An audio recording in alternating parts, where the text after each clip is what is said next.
বাড়ি করার সময় কিছু ভুল ত্রুটি আছে যেগুলো খেয়াল থাকে না। যেমন এদিকে দেখুন, যে দোতলা এবং তিনতলার যে স্ল্যাবগুলো বানিয়েছে দুইটা ভিন্ন।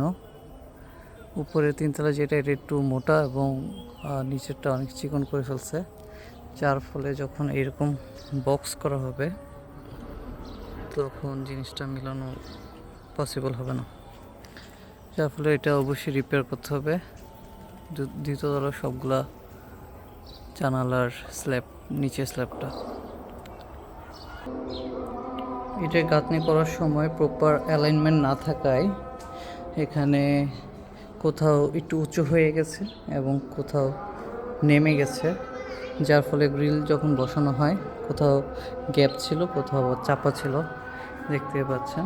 তো যখন মিস্ত্রিরা এসব কাজ করবে তাদের একটু ভালো করে কাজ করার জন্য তদারকি করা উচিত, কারণ গাঁথনির লেয়ার কিন্তু সেম, বাট কোথাও মশলা বেশি দিয়েছে, এই যে এখানে কোথাও মশলা বেশি দিয়েছে আবার কোথাও কম দিয়েছে, যার ফলে মিলাতে পারে নাই আর কি। এখানে ওই পাশটাও অনেকটা সেমই হয়েছিল। এটা হচ্ছে দ্বিতীয় প্রবলেম যেটা পেয়েছি।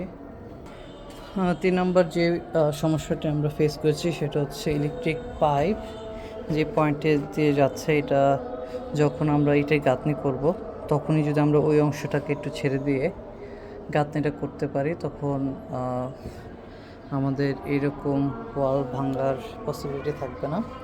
এই অংশটা দেখতে পাচ্ছেন পুরোটাই ভেঙে ফেলা হয়েছে এবং পরবর্তীতে এটা আবার রিপেয়ার করতে হবে। ভিতরের পাশ থেকে অনেকটা এরকম পাইপের জন্য এই ওয়ালটা ভাঙা হয়েছিল।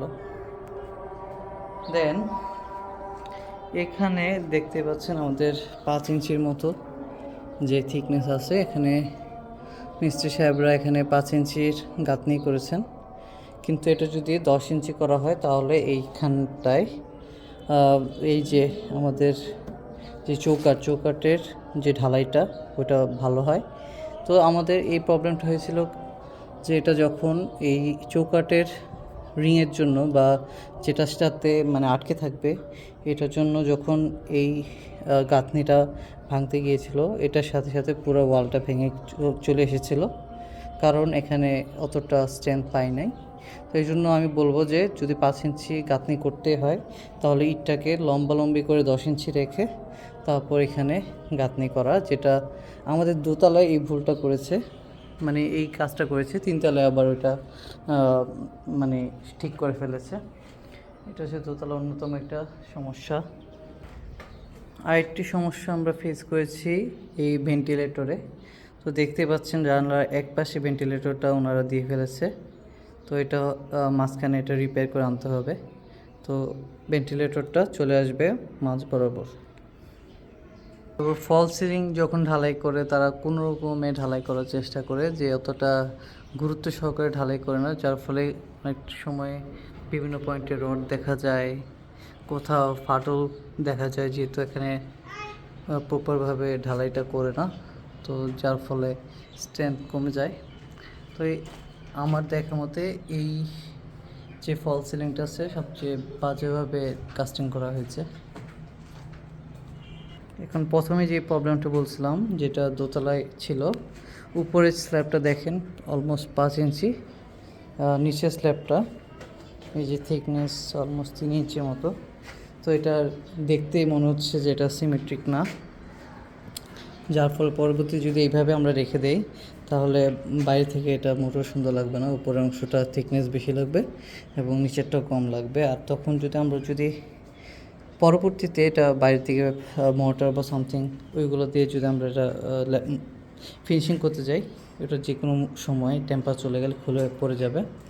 তাই আমরা মিস্ত্রি সাহেবদের বলেছি যে এটা খুলে উপরে যেটা আছে যেটা 5 ইঞ্চি ঢালাই আবার বসাতে হবে, আর কোনো অপশন নেই এখানে। তো গাইজ, একটা কনস্ট্রাকশন যখন চলে তখন ফিল্ডে নানা রকম প্রবলেম ফেস হয়। এটা হতে পারে, আমাদের ড্রয়িংয়ে একরকম থাকে, এবং এটা ইমপ্লিমেন্ট যখন করতে আমরা যাই, ইঞ্জিনিয়াররা এবং লেবাররা বা আমাদের মিস্ত্রি সাহেবরা, তারা দেখা যায় যে অনেক কিছু প্রবলেম ফেস করে।